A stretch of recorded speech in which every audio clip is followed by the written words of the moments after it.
ایک موقع پر ایک عورت حضرت عائشہ رضی اللہ تعالی عنہا کے پاس آئی۔ اتنے میں رسول اللہ صلی اللہ علیہ وسلم بھی تشریف لے آئے، تو حضرت عائشہ رضی اللہ تعالی عنہا نے اللہ کے نبی صلی اللہ علیہ وسلم سے ارشاد فرمایا کہ یا رسول اللہ، یہ وہ عورت ہے، ایسی ایسی عورت ہے، یعنی اس عورت کی عبادت کا تذکرہ اللہ کے نبی کے سامنے سیدہ کائنات نے فرمایا۔ یعنی یوں کہا کہ یا رسول اللہ، یہ وہ عورت ہے جس کی عبادت کے چرچے ہیں، جو عبادت کے اندر بڑی مشہور ہے، لوگوں کی محفل اور مجلس میں اس کی عبادت کی داستانیں لوگ سناتے ہیں۔ تو ایسا ہے اللہ کے نبی صلی اللہ علیہ وسلم کے سامنے یہ بات حضرت عائشہ رضی اللہ تعالی عنہا نے ارشاد فرمایا۔ اللہ کے نبی صلی اللہ علیہ وسلم نے فرمایا رک جاؤ، علیکم بما تطیقون۔ اب یہ نہیں کہا کہ اس عورت کو یہ کہو، بلکہ علیکم کا لفظ لا کر اللہ کے نبی نے اپنی ساری امت کو اس میں شامل فرما دیا۔ علیکم بما تطیقون، کہ میری امت کے لوگوں، تم پر اتنی عبادت اور اتنا عمل اور اتنے اعمال کرو کہ جتنے عمل کی تمہیں طاقت ہے۔ یہ نہیں کہ ایک آدمی ایک دن میں 100 نفل پڑھے اور اگلے دن میں فرض نماز بھی اس سے جاتی رہے، یا اگلے دن وہ ایک نفل بھی نہ پڑھے، یا یہ ہے کہ وہ ایک ہی دن پڑھے پھر زندگی میں اسے پڑھنے کا موقع بھی نہ ملے۔ اس لیے سرور دو عالم صلی اللہ علیہ وسلم نے فرمایا علیکم بما تطیقون، جتنی طاقت ہے اتنا عمل کرو۔ پھر آگے اللہ کے نبی نے ایک بات ارشاد فرمائی، وہ یہ ارشاد فرمائی کہ تم عبادت کرتے کرتے کرتے تھک جاؤ گے، اللہ تعالیٰ تمہیں اس عبادت پر اجر دیتے دیتے نہیں تھکتے۔ تمہیں تو تھکاوٹ ہو جائے گی، نیند آ جائے گی، لیکن تمہارا مالک تمہاری اس عبادت پر تمہیں جو اجر عطا فرماتا ہے، چاہے ساری کی ساری کائنات کے لوگ اللہ کے سامنے سجدہ ریز ہو جائیں، اس مالک کی عبادت اور ریاضت میں اپنے سر کو جھکائیں، اور اللہ تعالیٰ اپنے بندوں میں سے ہر ایک بندے کو اجر اور ثواب اگر دینا چاہے تو ہمارا اللہ اس اجر اور ثواب سے نہیں تھکتا۔ البتہ یہ ہے کہ تم تھک سکتے ہو، تمہیں تھکاوٹ ہو سکتی ہے، اور اس تھکاوٹ کے نتیجے میں تمہارا جو عمل ہے وہ تم سے ٹوٹ جائے گا، لہذا عمل اتنا کرو جتنی اللہ نے طاقت دی ہے، البتہ اس عمل پر استقامت اختیار کرو۔ اسی لیے فرمایا خیر الامور اوسطها، کہ بہترین کام وہ ہیں جن میں اعتدال ہو، اتنی زیادتی بھی نہ ہو، اتنی کمی بھی نہ ہو، اعتدال ایک درمیانی چیز کو کہتے ہیں۔ تو پیغمبر مصطفیٰ صلی اللہ علیہ وسلم نے فرمایا کسی ایک عبادت کی بات نہیں کی، بلکہ علیکم بما تطیقون سے جو درس اللہ کے نبی نے اپنی امت کو دیا وہ یہ دیا کہ عبادات جتنی بھی ہیں، ہر عبادت میں اعتدال کو، اور ہر عبادت میں اپنی قوت، طاقت اور استطاعت کے مطابق اپنی عبادات کو تم بجا لاؤ، چونکہ ہم کمزور لوگ ہیں، نفس و شیطان ہمارا دشمن ہمارے ساتھ ہے، جو ہمیں کسی بھی وقت بھی راہ حق سے باطل کے راستے پر لا سکتا ہے۔ اعاذنا اللہ من، اللہ ہماری حفاظت فرمائے، ہم سب کی نفس و شیطان کے شرور سے اللہ حفاظت فرمائے، لیکن ہر انسان کے ساتھ یہ دشمن ہے۔ اس لیے انسان جب اعتدال کے راستے پہ ہوتا ہے تو بھٹکتا نہیں ہے۔ قرآن نے کہا جعلناکم امۃ وسطا، اللہ نے تمہیں معتدل امت بنایا ہے۔ اب اعتدال کا مطلب یہ ہے کہ یوں ایک انتہا یہ ہے، ایک انتہا یہ ہے، یہ انتہا کمی کی ہے، کچھ بھی نہ کرنا، یہ انتہا جو ہے یہ زیادتی کی ہے کہ اتنا زیادہ کر دینا، یہ درمیان میں جو چیز ہے یہ ہے اعتدال۔ اس کا مطلب یہ ہے کم بھی نہ ہو، اس کا مطلب یہ ہے کہ اتنا زیادہ بھی نہ ہو کہ تم اکتا جاؤ اور تھک جاؤ، پھر تمہیں کل جو ہے وہ عبادت کا شوق ہی پیدا نہ ہو تمہارے اندر۔ اللہ کے نبی کے سامنے 3 آدمی آ گئے، کہا یا رسول اللہ، ایک نے کہا عبادت کا اتنا مجھے شوق ہے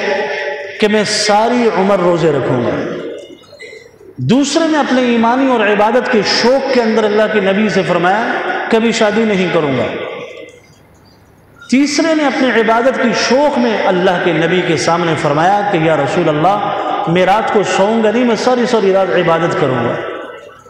تو اللہ کے نبی نے ان کے عبادت کے شوق کو اپنی زندگی کی ایک سنت ان کے سامنے رکھ دی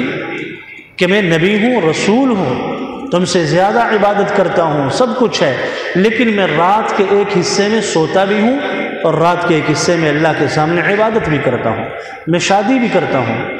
اسی طریقے سے میں روزے بھی رکھتا ہوں اور کچھ دن میں روزہ چھوڑ بھی دیتا ہوں کچھ دنوں میں۔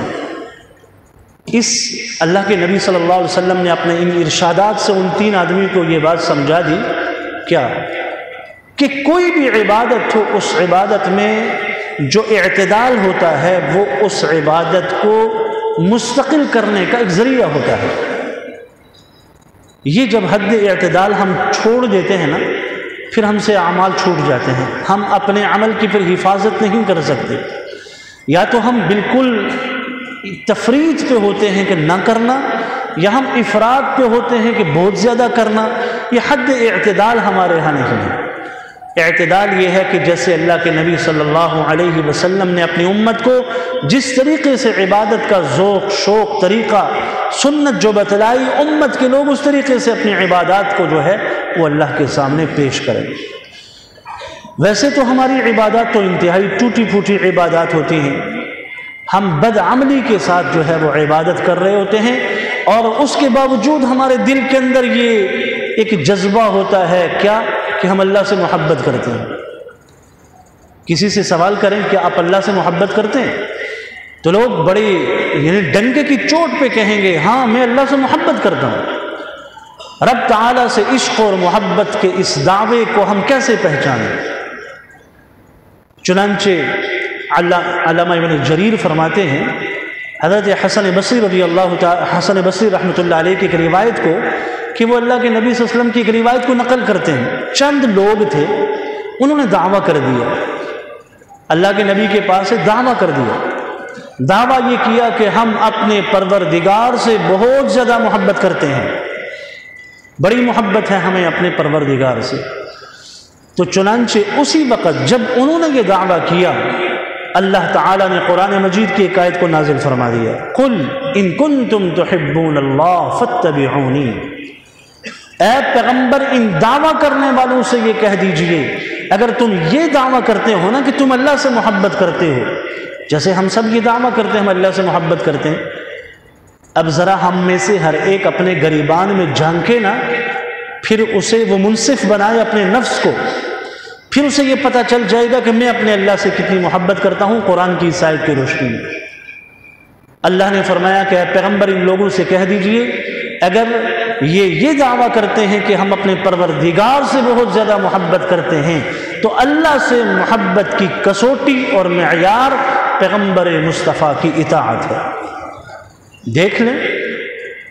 جس کی زندگی اللہ کے نبی کے طریقے کے جتنے قریب ہے وہ اللہ کا اتنا محبوب اور اللہ سے اتنی محبت کرنے والا ہے۔ ہم جان لیں گے کہ اس کی کسوٹی اور معیار کیا ہے، یہ کتنا اللہ سے محبت کرتا ہے، اور جو پیغمبر کے طریقے سے جتنا دور ہے، پیچھے ہے، وہ اللہ کی محبت کے دعوے میں اتنا ہی کمزور ہے۔ جو جتنا پیغمبر کی سنت کے قریب، وہ اللہ سے محبت کے دعوے میں اتنا سچا ہے۔ چنانچہ یہ فیصلہ ہم اپنے نفس سے کروائیں، ہم سچے ہیں یا جھوٹے ہیں اس دعوے کے اندر، ہر ایک کر سکتا ہے۔ میری زندگی کتنی نبی کے طریقے کے موافق ہے، میری زندگی کتنی اللہ تعالیٰ کے احکامات کے مطابق ہے، میری زندگی کے نشیب و فراز اتار چڑھاؤ میں سنت کا عمل کتنا اس کا دخل ہے۔ اگر ہم اس میں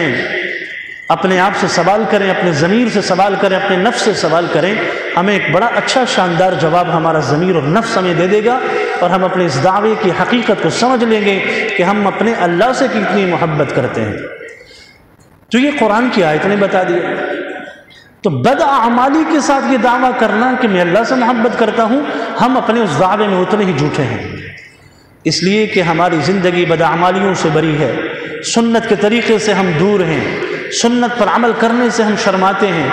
ہماری معاشرتی زندگی میں سنت اعمال کو زندہ کرنا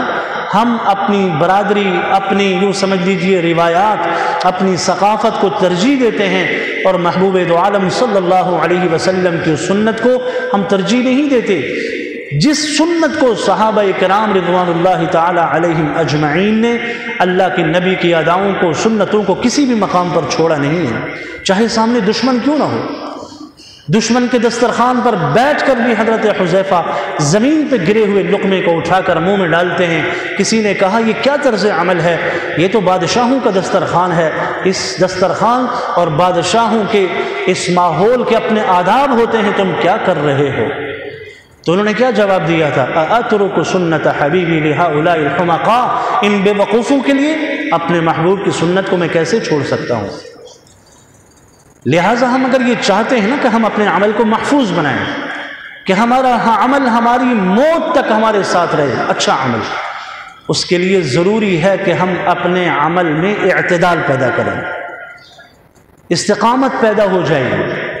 عارفین کہتے ہیں نا، جو لوگ صوفیاء ہیں، عارفین ہیں، اللہ کو پہچاننے والے ہیں، جن کی زندگیاں مالک الملک کی معرفت میں گزری ہیں، اللہ کے نبی کی سنت اور طریقے کو سمجھانے میں گزری ہیں، وہ عارفین کیا کہتے ہیں؟ الاستقامت فوق الکرامہ۔ لوگ کہتے ہیں میں اس پیر کے پیچھے جاتا ہوں، اس کی یہ کرامت ہے۔ کرامتیں ہم تلاش کرتے رہتے ہیں کہ جس کے پاس کرامت ہوگی وہ اتنا بڑا پیر ہوگا۔ تو عارفین کیا کہتے ہیں کہ ایک آدمی کے پاس 100 کرامتیں ہوں، ایک آدمی کے پاس کوئی کرامت نہ ہو، وہ صرف اور صرف سنت زندگی پر کاربند ہو اور استقامت اور مستقل مزاجی سے اس کی زندگی سے سنتیں نہ چھوٹیں، تو عارفین فرماتے ہیں یہ استقامت اس کرامت سے 1000 درجہ بہتر ہے۔ یہ نہیں کہ ہم کرامتوں کی تلاش میں رہیں کہ یہ کتنا پہنچی ہوئی سرکار ہے۔